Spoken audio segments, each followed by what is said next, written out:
Hi friends, మీరు చూస్తున్నారు village birds YouTube channel. ప్రతి ఒక్కరైతే ఈ వీడియోను పూర్తిగా చూడండి. ఎందుకంటే ఏ పిల్లలకు దానా ఏ విధంగా పెడితే అవి గ్రోత్ వస్తూ ఉంటాయి అనేది మీకు తెలియాలంటే ఇది వీడియో పూర్తిగా మీరు చూడండి. మనం ఏం చేస్తూ ఉంటామంటే అన్ని కోళ్ళకు కలిపి ఒకే కాడ దానా పెడతా ఉంటాము. అలా పెట్టినప్పుడు పెద్దవి దానా ఎక్కువ తీసుకుంటూ ఉంటాయి. పిల్లలను దానా తీసుకొనియవు కనుక ఆ సమయంలో ఆ పిల్లలు వీక్ అవుతూ ఉంటాయి. వాటి యొక్క గ్రోత్ అనేది ఆగిపోతూ ఉంటుంది. వాటి ఎదుగుదల ఆగిపోయి బోరలు ఎండిపోతూ ఉంటాయి. మీరు వీడియోలో గమనించండి. మనము ఏ సిస్టమ్ ప్రకారంగా ఒక క్రమ పద్ధతిలో మనమైతే పిల్లలకు ఫీడ్ ఇవ్వడం జరుగుతూ ఉంటుంది.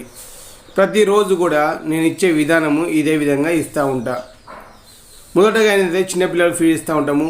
ఆ తర్వాత వాటికి నీళ్ళు పెడతా ఉంటాము. చూడండి, పిల్లలున్నాయి అక్కడ, అవి ఆల్రెడీ దానా బుక్కినాయి, ఇప్పుడు వాటర్ తాగుతూ ఉన్నాయి. పెద్ద కోళ్ళకైతే దానా బుక్కినాక ఒక అరగంట తర్వాత మాత్రం నీళ్లు పెట్టాలి. ఇలా పెట్టడం వల్ల ఏమైంది అంటే చిన్నపిల్లలు దానా బాగా తీసుకుంటూ ఉంటాయి. పెద్ద కోళ్ళతో పాటు ఇవి మనకు టెట్రోసైక్లిన్ కలిపినటువంటి వాటర్ ఇది, అవి తాగుతూ ఉన్నాయి పిల్లలు. ఇలా వేరు చేసి దానా పెట్టడం వలన మనకు పిల్లలు గ్రోత్ అనేది బాగా వస్తూ ఉంటాయి. పెద్ద కోళ్ళతోని అవి కలిసి దానా తినలేవు కనుక అవి వీటిని పొడుస్తూ ఉంటాయి. పెద్ద కోళ్ళు ఎక్కువ ఫీడ్ తీసుకుంటూ ఉంటాయి, దానా తీసుకుంటాయి కనుక వీటికి సరిపోక వీటి యొక్క ఎదుగుదల, వీటి యొక్క పెరుగుదల ఆగిపోయి బోరలు ఎండిపోతూ ఉంటాయి. అది తెలియక చాలామంది అయితే పిల్లల ద్వారా నష్టపోతూ ఉన్నారు. ఇవి ఇంకొద్ది పెద్ద పిల్లలు, ఇవి ఇంకొంచెం పెద్ద పిల్లలు. వాటిని ఎక్కించిన తర్వాత వీటిని నింపుతూ ఉంటాము. వీటికన్నా పెద్ద పిల్లలు ఉంటూ ఉంటాయి. ఇవి తిన్న తర్వాత వాటిని నింపుతూ ఉంటాము. మన ప్రాసెస్ అనేది ఒక క్రమ పద్ధతిగా జరుగుతూ ఉంటుంది. ప్రతిరోజు లేచింది మొదలుకొని నేను పనిపోయే వరకు కూడా నా యొక్క పద్ధతి అంతా ఈ విధంగా ఉంటూ ఉంటుంది. ఇవి మరీ చిన్న పిల్లలు, వీటికి సపరేట్ పెట్టినా, పక్క పెట్టినాము, వీటికే పోసినాము. వీటికి కూడా సపరేట్ నీళ్ళు ఉంటూ ఉంటాయి. ఆ నీళ్ళు వీటి కలవకుండా వీటి వాటర్ వీటికే, వీటి ఫీడ్ వీటికే, ఇవో పక్కకు ఉంటా ఉంటాయి, అవో పక్కకు ఉంటా ఉంటాయి.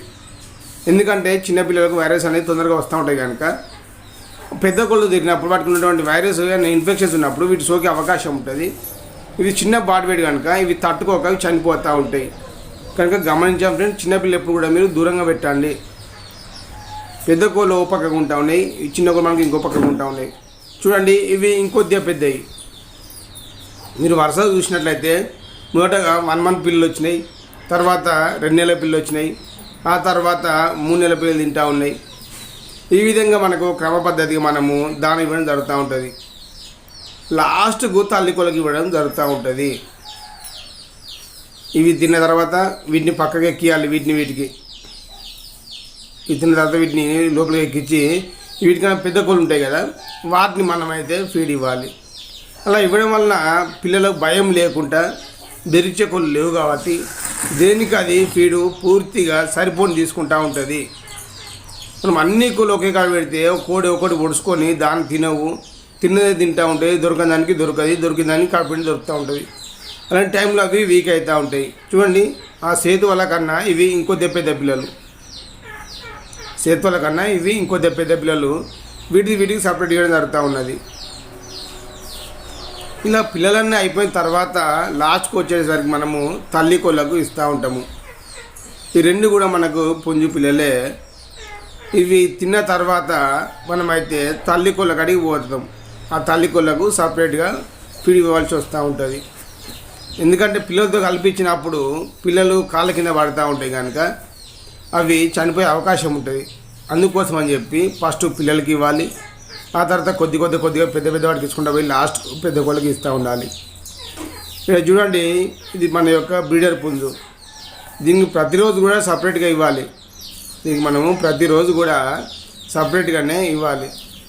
ఎందుకంటే ఇది అన్నిటితో కలిసి ఇచ్చినట్లయితే అవన్నీ దీనికి తినకుండా చేస్తూ ఉంటాయి. అప్పుడు ఇది దిగిపోయే అవకాశం ఉంటూ ఉంటుంది, బరువు తగ్గిపోయే అవకాశం ఉంటూ ఉంటుంది. కనుక మనమైతే ఈ విధంగా ఇస్తూ ఉంటాము. ఇది అయిపోయిన తర్వాత అప్పుడు మళ్ళీ పెట్టెల కాడికి పోవాలి. తల్లి కోళ్ళు ఉన్నాయి కదా పెట్టెలు, వాటికి ఇవ్వాల్సి ఉంటుంది. కనుక గమనించాలంటే మీ యొక్క కోళ్ళకు కూడా మీరు కొద్దిగా టైం కేటాయించి ఈ విధంగా పెంచినట్లయితే పిల్లలు బాగుంటూ ఉంటాయి, గ్రోత్ పరంగా మంచిగా ఉంటాయి, మొట్టాలిటీ అనేది ఉండదు. కనుక లాభదాయకంగా మనకైతే అవకాశం ఎక్కువ ఉంటా ఉంటుంది. ఎప్పుడైతే మనం పిల్లలు బాగుంటూ ఉంటాయో అప్పుడు ఆర్థికంగా మనం నిలదొక్కగలుగుతూ ఉంటాము.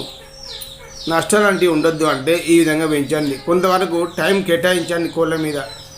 అప్పుడే మనకు అవి అన్నీ కూడా ఒకే తిరిగి ఉంటా ఉంటాయి. చూడండి, ఇక్కడ 2 ఒకే బాక్స్లో ఉంటూ ఉంటాయి. వీటికి కూడా మనము ఈ రసంగి పెట్టే గుడ్లకు ఉన్నాయి కాబట్టి 2 ఒకే గాబులు వేస్తూ ఉంటాం, 2 కలిసి బుక్తూ ఉన్నాయి కదా.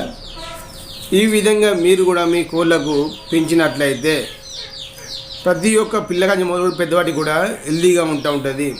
చిన్నపిల్లకైతే దాని బుక్కిన 5 నిమిషాలకే వాటర్ పెట్టాలి. పెద్ద కోళ్ళకైతే ఒక అరగంట తర్వాత మీరు వాటర్ పెట్టినట్లయితే అవి బాగా తీసుకుంటూ ఉంటాయి. ఫ్రెండ్స్, కొత్త మన ఛానల్ చూసేవారైతే సబ్స్క్రైబ్ చేసుకోండి, షేర్ చేయండి, లైక్ చేయండి. Okay friends.